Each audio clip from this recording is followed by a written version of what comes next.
Pito na sa 16 katao na may warrant of arrest ang nasa kustudiya ng pamahalaan bunsod ng pagkakasangkot sa maanomalyang flood control scandal. Yan ang inanunsyo ng Pangulong Ferdinand Marcos Jr.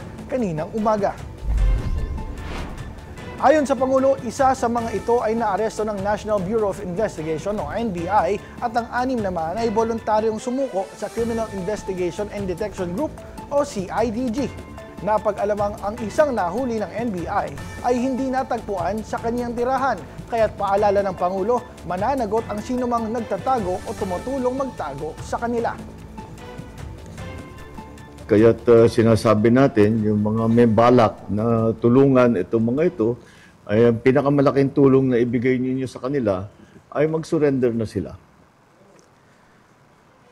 Panawagan ng Pangulo sa lahat ng akusado ay sumuko na at huwag nang hintaying habulin pa ng mga otoridad. Habang tiniyak naman ng punong ehekutibo na walang special treatment ang mga nahuli.